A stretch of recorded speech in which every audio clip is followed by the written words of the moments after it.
South India वाले north India prefer नहीं करते। कट ऑफ पे बवाल क्यों है मैं आपको बता दूं।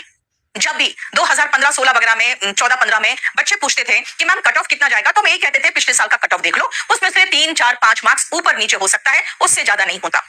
लेकिन इस बार तो बवाल है। एमईए में एएसओ का जो पोस्ट है वो 362 गया है, जबकि 2023 में 331 था, यानी उछाल जो है 31 मार्क्स का है।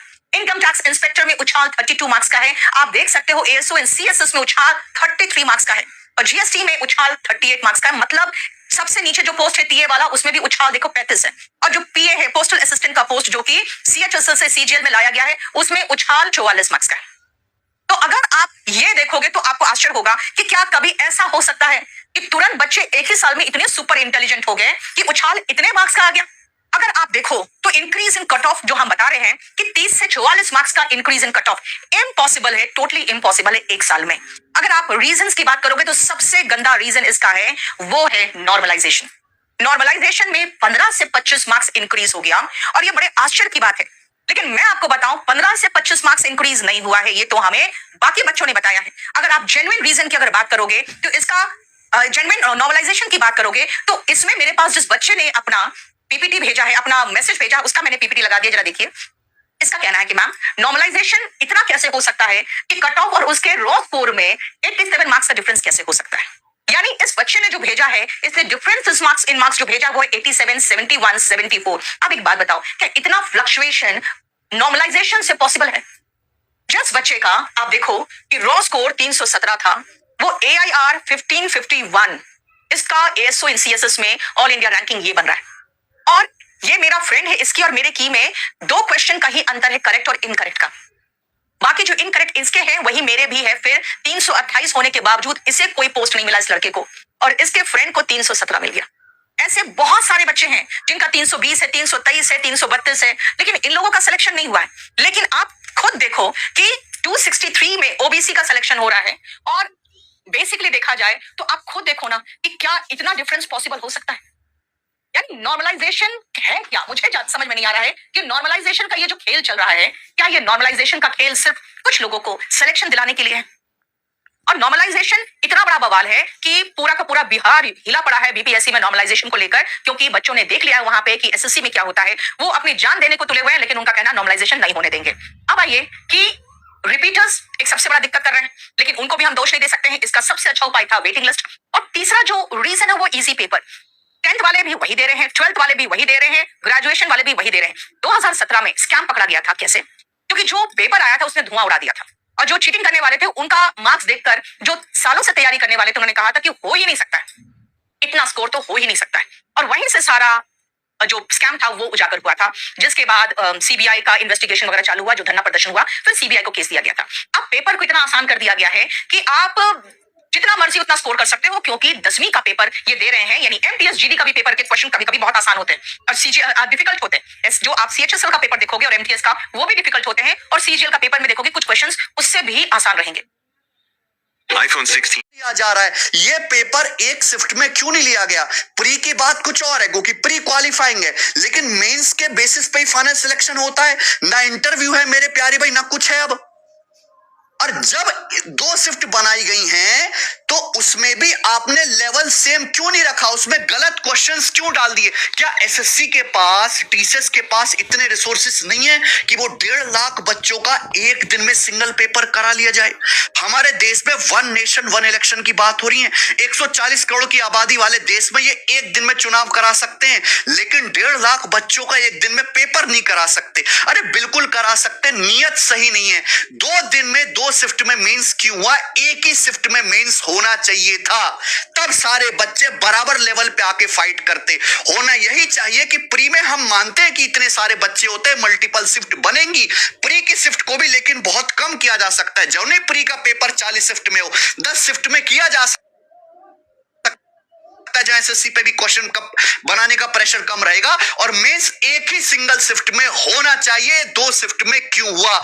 मैं आगे से एसएससी से कहता हूं, ये बिल्कुल वार्निंग देके कि आगे से एसएससी का कोई भी मेंस का पेपर हो एक सिंगल शिफ्ट में हो। सीएचएसएल का मेंस का पेपर हुआ मेरे भाई, एक सिंगल शिफ्ट में हुआ ना, किसी ने कोई ऑब्जेक्शन उठाया? कोई नहीं। सीजल का मेंस का पेपर आप क्यों एक सिंगल शिफ्ट में नहीं करा पाए? सबसे बड़ी बात, पॉइंट नंबर 1 एसएससी की गलती। पॉइंट नंबर 2, पेपर में, एक ही पेपर में, मेंस जैसे पेपर में कई कई सवाल गलत क्यों हैं?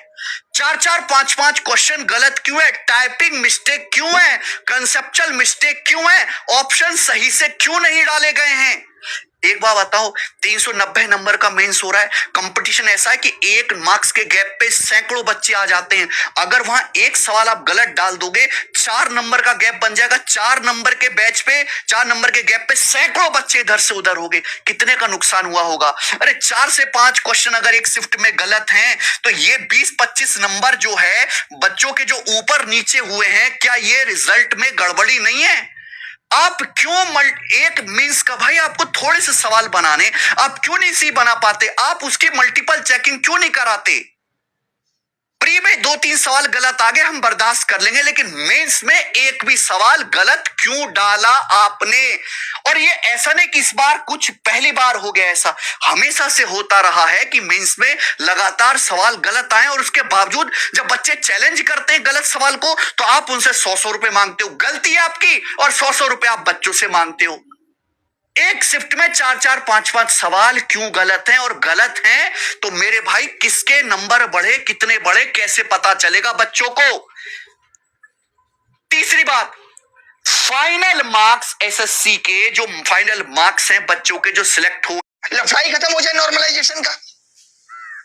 लेकिन नहीं, तुम्हें तो ये नॉर्मलाइजेशन की नौटंकी खेलनी है, हर रिजल्ट पे बच्चों को आंसू देने हैं, तभी तो तुम अपने लोगों को भी घुसा पाओगे। और तुम कहते हो कि तुमने, एसएससी ने सुप्रीम कोर्ट में ये दलील दी है। मैं आपको बता देता हूं, 2023 के रिजल्ट में 4 सवालों की लड़ाई चल रही है। 2023 के रिजल्ट की बात कर रहा हूं। तमाम लोगों का भविष्य अभी भी फंसा हुआ है, जो सिलेक्ट भी हो गए बेचारे नौकरी कर रहे हैं। कोर्ट ने एसएससी को कहा कि तुम ये आंसर ठीक कर दो, एसएससी ने नहीं किया, कंटेम्प्ट ऑफ कोर्ट में है। अब एसएससी का कहना है कि कोर्ट ने हमारे पेपर सेट करने के सिस्टम पे इंटरवीन किया है। क्यों किया है? अरे कैसे ना करें? तुम देख रहे हो ये लोग क्या पूछते हैं, बदतमीज। तुम ये सब सवाल पूछोगे और कोर्ट इंटरवीन भी ना करे। ये कह रहे हैं 1993 में एक दिन में 28 गाने रिकॉर्ड करने के लिए किसका नाम गिनीज बुक ऑफ रिकॉर्ड में दर्ज हुआ था? कुमार सानू का। चलो मैं इस सवाल को फिर भी थोड़ा जेन्युइन मान लेता हूँ, ये एसएससी जीडी में पूछे गए सवाल है। ये कह रहे हैं आदित्य प्रतीक सिंह सिसोदिया डीजे वाले बाबू गाने से डेब्यू करने वाले रैपर कौन है? तुम्हारे हैप्ते पड़ने चाहिए गाल पे। ये सब सवाल पूछते हो तुम, ये तुम्हारी औकात रहेगी और तुम कह रहे हो कि कोर्ट इसमें इंटरवीन ना करे। ये 2-2 कौड़ी के सवाल पूछ के तुम पूछते हो कि इश्क वाला लव की रिकॉर्डिंग के बाद किस गायिका का नाम था? नीति मोहन, जो मैंने आज तक नहीं सुना। लड़का गाना सुने, जीएस में ये सब पढ़ाए टीचर। कल को तुम कजरारे कजरारे पूछोगे, कल को तुम पूछोगे नूरा फतेही कैसा नाचती है, और हम यही सब बताने बैठे हैं। क्योंकि तुम पेपर सेट कर ही नहीं रहे, तुम पूरे दिन रील स्क्रॉल कर रहे हो। कल को तुम ये पूछोगे कि कौन सी हीरोइन है जो ऐसे करके चलती है। कल को तुम पूछोगे कि आज की रात हुस्न के दर्शन किसको हुए थे, और हम बताएंगे तुम्हारी तमन्ना को। फिर ये सब पूछ रहे हो तुम कि लंदन ठुमकता गीत की महिला गायिका कौन है। ये देखिए, ये पूछ रहे हैं, ये एसएससी पूछ रही है भाई ये। और तुम कहते हो कि कोर्ट इसमें इंटरवीन ना करे। क्यों ना करे कोर्ट इंटरवीन भाई? आप सोचिए, 8-10 सवालों की रिप्रेजेंटेशन हर बच्चा डाल रहा है। 1,60,000 बच्चों ने मीन्स दिया है। मान लो मोटा मोटा 1.5 लाख बच्चों को मान लो, और एक बच्चा अगर 100-100 रुपए के नाम पे 1000 रुपए भी दे रहा है तो 15 करोड़ तो यूं ही सीधे हो गए। कमाल का जरिया पैसा कमाने का। आप सोचते हो इन बारे में? सच में वक्त आ गया है, पता है, इनकी ऐसी तैसी करने का। सच में वक्त आ गया है कि इस चीज के लिए एक मूवमेंट बनाया जाए। कब तक ये बच्चों के भविष्य के साथ खेलते रहेंगे? बच्चों को उम्मीद थी कि इस बार ये फाइनल आंसर की पहले दे देंगे, और बच्चा उस हिसाब से अपनी पोस्ट प्रेफरेंस भरेगा। उसको लगेगा कि उसको पोस्ट प्रेफरेंस भरनी है, नहीं, क्योंकि कोई वेटिंग लिस्ट है नहीं। बच्चा भी ये सोचता है कि यार सीट खराब ना हो, किसी ऐसे आदमी को मिल जाए जिसके घर में कोई नौकरी नहीं है, क्योंकि कोई एमटीएस में सिलेक्ट हो जा रहा है, कोई सीएचएसएल में सिलेक्ट होकर बैठा हुआ है। लेकिन ऐसा कुछ भी नहीं हुआ। सीएचएसएल के बाद भी ट्विटर कैंपेन चलाया गया एमटीएस पे, बट इन लोगों के कान पे जूं नहीं रेंगती। इनको ये बात अभी तक पता ही नहीं है कि इससे कितने बच्चों का नुकसान हो रहा है। एक बच्चा 3 नौकरी ले रहा है, अभी सीएचएसएल में नौकरी ली ताजा ताजा, अब सीजीएल में नौकरी लेके बैठा है, बट इनको कोई फर्क नहीं पड़ रहा। इन्होंने तो साफ साफ लिख दिया कि हम कोई वेटिंग लिस्ट नहीं बनाएंगे, ये वैकेंसी अगले साल काउंट हो जाएंगी। पलाश बाबू, मैं आपसे पूछना चाहता हूं, 38,000 वैकेंसी थी 2022 में और 2023 में केवल 8,000 आई, यानी 38,000 में 8,000 वैकेंसी भी नेक्स्ट ईयर के लिए नहीं हुई होंगी। जब लोग ये कह रहे हैं कि इस बार, अभी मैं एक चैनल है क्यूमेस, उसके टेलीग्राम पे देख रहा था कि इस बार 33% लोग ऐसे सेलेक्ट हैं इस 18,000 में, यानी 6,000 लोग जिनके पास ऑलरेडी सरकारी नौकरी है। सोचो 33% तो वो हो गए, 10% वो भी होंगे जिनको सीएचएसएल में मिल गई, 5% वो भी होंगे जिनको एमटीएस में मिल गई। तो बचा क्या नए बच्चे के लिए? तो कुछ नहीं बचा। बताओ ना, इन्होंने फाइनल आंसर की दी, बस पोस्ट प्रेफरेंस फिल करा ली और मुंह पे बच्चों के रैंक फेंक के मार दी। अब इतने लोग जिनको उम्मीद थी कि उन्हें अच्छी नौकरी मिलेगी, उनको या तो छोटी नौकरी मिली है या कुछ नहीं मिला। कट ऑफ देखकर तो ऐसा ही लग रहा है। आप सोचो कि 20-30 नंबर इधर से उधर हुए हैं, किसी के 20-30 बढ़े हैं, ये नॉर्मलाइजेशन की बात नहीं कर रहा हूं मैं, और किसी के 20-30 घटे हैं। उसकी वजह है कि आंसर की में कुछ कुछ चेंज आया है। आपको पता है कि पिछले साल जब 4 क्वेश्चंस पे महाभारत हो रही है, तो इस बार आपको नहीं लगता कि इन्होंने 3-4 क्वेश्चंस गलत के सही और सही के गलत कर दिए होंगे? मुझे तो पूरा भरोसा है कि इन्होंने किया होगा, और बस मुझे आंसर की का इंतजार है इनकी ऐसी तैसी करने के लिए। अब लड़ाई एक अलग मोड पे लड़नी पड़ेगी, ये सुधरने वाले नहीं है।